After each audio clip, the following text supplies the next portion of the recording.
અને ત્યારે ઠાકોરજીનું શરણ નંદજીએ સંભાળ્યું, અને જેવું ઠાકોરજીનું શરણ નંદજીએ સંભાળ્યું તેની સાથે ઠાકોરજીએ એમને અજગરના મુખમાંથી છોડાવ્યા હતા.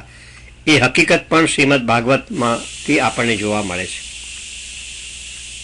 કહેવાનું તાત્પર્ય એ છે કે અન્યાશ્રય સદૈવ બાધક છે, હર પળે બાધક છે.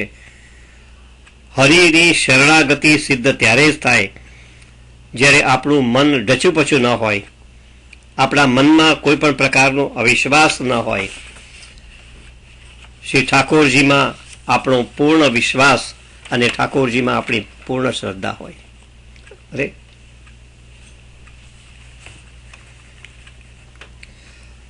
કળિયુગમાં સન્માર્ગોમાં રુચિ થવી મુશ્કેલ છે જ, પણ રુચિ થયા પછી બીજા માર્ગોમાં જે મુશ્કેલીઓને પાછા પડવાનો ભય છે એ ભક્તિ માર્ગમાં નથી. કળિયુગમાં ભક્તિ જેવા સન્માર્ગો દુસ્સાધ્ય છે, એટલે કે મુશ્કેલીથી પ્રાપ્ત થાય છે. એ શ્રી મહાપ્રભુજી પણ સ્વીકારે છે. કલૌ ભક્ત્યાદિ માર્ગાહી દુસાધ્યા ઇતિ મે મતિહી. વિવેક દરિયાશય ગ્રંથના 17મા શ્લોકમાં શ્રી મહાપ્રભુજી આપણને આ બતાવે છે કે કળિયુગમાં ભક્તિ જેવા સન્માર્ગો દુસાધ્ય એટલે કે મુશ્કેલીથી પ્રાપ્ત થાય છે, એમ મારી મતિ છે.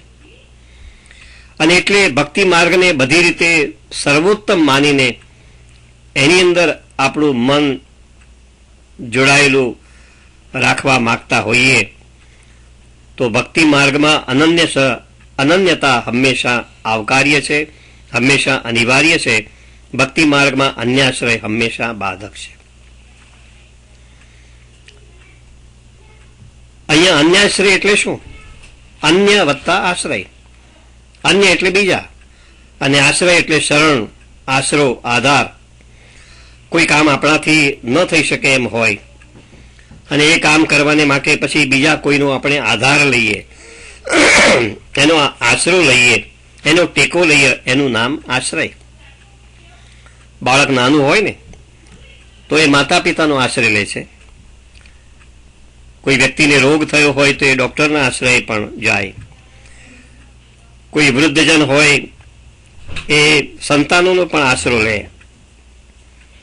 આ એક લૌકિક કહી શકાય એવા આશ્રયો છે. પણ આ બધાની પાછળ હેતુ શું છે કે પોતે જે કરી શકતા નથી એમાં એ ક્યારેક બીજાનો આશરો, બીજાનો આધાર લેવાનો પ્રયત્ન કરે છે. આખરે મનુષ્ય શા માટે આ પ્રકારનો આશ્રય શોધે છે? આ જગતમાં મનુષ્ય જે કંઈ પ્રવૃત્તિઓ કરે છે એમાં એની ઈચ્છા સર્વ પ્રકારના દુઃખોમાંથી મુક્તિ મેળવવાની છે. એટલું જ નહીં, પણ આ દુનિયાના અને પરલોકના જે સર્વ સુખો છે એ મેળવવાની પણ એની અદમ્ય ઈચ્છા હોય છે. એટલે દુઃખ નિવૃત્તિ અને સુખ પ્રાપ્તિનો હેતુ જેને લઈને મનુષ્ય આ જગતમાં પ્રવૃત્તિઓ કરે છે અને ક્યારેક એ બીજાનો આશ્રય લેવાનો પ્રયત્ન પણ કરતો હોય છે.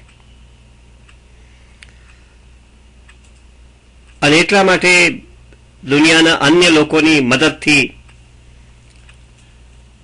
કે છેવટે પરમાત્માની મદદથી એ આ બંને હેતુને ચરિતાર્થ કરવાનો પ્રયત્ન કરે છે. તો આપણે એ વિચારવું જોઈએ કે આપણે કોનો આશ્રય લેવો જોઈએ? અન્ય લોકોનો, અન્ય દેવ દેવતાઓનો, કે નંદનંદન શ્રી કૃષ્ણનો? કોનો આશ્રય આપણે લેવો જોઈએ એ આપણે આજના સત્સંગમાં વિચારવાનું છે. ક્યારેક માણસ અન્યનો આશ્રય લે છે, ક્યારેક દેવદેવીઓનો પણ એ આશ્રય લે, અને ક્યારેક એ પરમાત્માનો આશ્રય લે.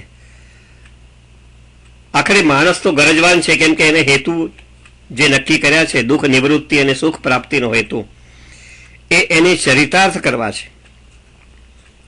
આપણી ગરજ છે એમ કહી શકાય. અને ડૂબતો માણસ તણખલું પકડે તેમ ક્યારેક આપણે ટૂંકા રસ્તાઓ શોધીએ છીએ, ક્યારેક આપણે ફાંફા મારીએ છીએ, અને કોઈ કહે કે આ દેવદેવીનું તમે જો આશ્રય લો તો તમારું કામ વધારે ઝડપથી સિદ્ધ થાય, તો ત્યાં દોડી જઈએ છીએ. પણ ત્યારે આપણે વિચાર કરવો જોઈએ કે આપણે કોણ છે? આપણે પુષ્ટિ માર્ગીય વૈષ્ણવ છે. આપણો માર્ગ પુષ્ટિ માર્ગ છે. આપણો માર્ગ પ્રેમ લક્ષણા ભક્તિનો માર્ગ છે. અને પ્રેમ લક્ષણા ભક્તિના માર્ગમાં પ્રેમ મુખ્ય છે. અને જો પ્રેમ એ સાચા અર્થમાં જો પ્રેમ હોય તો ત્યાં અનન્યતા હંમેશા આવશ્યક છે. એકને જ પકડીને બેસી રહેવું એ અત્યંત અનિવાર્ય છે. કોઈ એક જ કામને માટે ઘણા બધા માણસોનો આશ્રય લેવા માટે દોડીએ ને તો લૌકિકમાં પણ પછી કોઈ વ્યક્તિ આપણને મદદ કરવા માટે તૈયાર નથી થતું. કેમ કે ઘણા બધા માણસોની મદદને માટે જ્યારે દોડીએ છીએ ને ત્યારે મનમાં એવું વિચારીએ છીએ કે હું મદદ નહીં કરું તો બીજો મદદ કરશે જ ને, અને આખરે કોઈ એને મદદ કરવા માટે તત્પર થતું નથી. તો આપણે વિચારવું જોઈએ કે આપણે કોની સાથે સંબંધ બાંધ્યો છે. બ્રહ્મ સંબંધ લઈને ભગવાન શ્રી કૃષ્ણ સાથે પુનઃ આપણે સંબંધ જોડાયો છે. અને એટલે આપણા પતિ આપણા સ્વામી શ્રી કૃષ્ણ છે. આપણું બધું જ સર્વસ્વ આપણે શ્રી કૃષ્ણને અર્પણ કર્યું છે. આપણે પ્રતિજ્ઞા લીધી છે કે શ્રી કૃષ્ણ જ મારા સ્વામી છે. અને એટલે તેના બનીને જ આપણે જીવન જીવવાનો સંકલ્પ ત્યારે વ્યક્ત કર્યો છે. એટલે એમના સિવાય બીજા બધા આપણે માટે અન્ય છે. પણ ક્યારેક સંકુચિતતાની ભાવનાથી કે પોતાના સ્વાર્થ માટે અન્ય દેવ દેવતાઓના દ્વાર આપણે ક્યારેક ખખડાવીએ છીએ, એમની મદદ માટે દોડી જઈએ છીએ. અને જ્યારે આ રીતે અન્ય દેવ દેવીઓના દ્વાર ખખડાવવાને માટે પહોંચીએ એનો અર્થ એક જ થાય કે આપણા સ્વામીનો આશ્રય આપણે છોડી દીધો છે.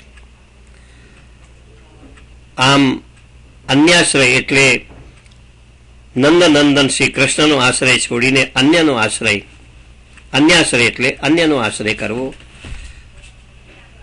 આ બાબત પૂરી અને પાકી સમજ માગે છે.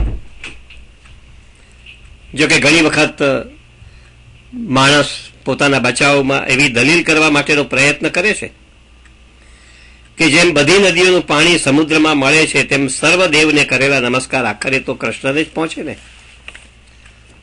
આવી દલીલ કરવામાં આવે છે. પણ ત્યાં આપણી સ્પષ્ટ સમજ હોવી અનિવાર્ય છે. શ્રી કૃષ્ણ કોણ? એ તો પરબ્રહ્મ પરમાત્મા, જે સર્વોચ્ચ છે, જે સર્વથી અધિક શક્તિમાન છે, જે સદાનંદ છે, જે પૂર્ણ આનંદરૂપ છે. સમગ્ર જગતની રચના પરમાત્માએ પોતાનામાંથી કરી છે. જગતની રચના કરવા માટે પોતાના મર્યાદિત 3 શક્તિ સ્વરૂપો એમને પહેલા પ્રગટ કર્યા, જેને બ્રહ્મા, વિષ્ણુ અને મહેશ તરીકે આપણે ઓળખીએ છીએ. અંગ્રેજીમાં જે ગોડ શબ્દ છે GOD, એનું અર્થઘટન પણ ક્યારેક આ રીતે થાય છે. બ્રહ્માનું કાર્ય શું? સર્જનનું, એટલે કે જનરેટર, એનો G. વિષ્ણુનું કાર્ય શું? તો એનું કાર્ય પાલન કરવાનું, અને એટલે કે ઓપરેટર, એટલે O. અને મહેશનું કાર્ય શું? ડિસ્ટ્રોયર, પ્રલય કરવાનું કાર્ય, એટલે કે D. GOD એટલે ગોડ. તો જગતની રચના કરવા માટે પોતાના મર્યાદિત 3 શક્તિ સ્વરૂપો પરમાત્માએ પહેલા પ્રગટ કર્યા, શ્રી કૃષ્ણે પહેલા પ્રગટ કર્યા. આ ઉપરાંત અનેક દેવ દેવીઓ પણ એમને પ્રગટ કરેલા છે, અને આ સર્વે જગતનું કાર્ય કરી રહ્યા છે. અને એટલે આ સમગ્ર વાતમાંથી એક સાર જે ગ્રહણ કરવા જેવો છે તે એ છે કે આ સર્વની શક્તિ, આ સર્વ દેવ દેવીઓની શક્તિ અત્યંત મર્યાદિત છે. આનંદ આપવાની કાર્યશક્તિ એમની મર્યાદિત છે, એ અલ્પ શક્તિવાળા છે. અને સામે છેડે શ્રી કૃષ્ણ, નંદ નંદન શ્રી કૃષ્ણ, યશોદો સંગ લાલિત શ્રી કૃષ્ણ, જે પૂર્ણાનંદ છે. તો આપણે વિચાર કરવાનો છે કે આપણે કોનો આશ્રય લેવો? આખરે આશ્રય લેવો હોય તો શ્રેષ્ઠનો આપણે આશ્રય લઈએ. સર્વ સામર્થ્યવાન હોય એનો આપણે આશ્રય લઈએ. સર્વશક્તિમાન હોય એનો આપણે આશ્રય લઈએ. જે આનંદના સાગર છે એનો આપણે આશ્રય લઈએ. તો શ્રી કૃષ્ણ શ્રેષ્ઠ છે. તો એમને છોડીને બીજાનો આશરો કરવાને માટે શા માટે જવું?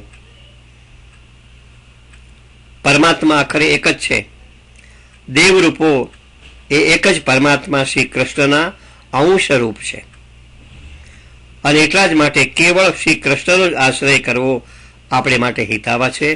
અનન્યતા શ્રી કૃષ્ણ પરત્વે જ આપણી હોય. એ જે આપશે તે અન્ય કદી પણ નહીં આપી શકે અને એટલા માટે ક્યારેય પણ અન્યનો આશ્રય કરવાનો વિચાર સરખો પણ ન કરીએ. ગોવર્ધન લીલા પ્રસંગમાં ઇન્દ્રને દંડવત કરી ક્ષમા માગવી પડી છે એ આપણે જાણીએ છીએ.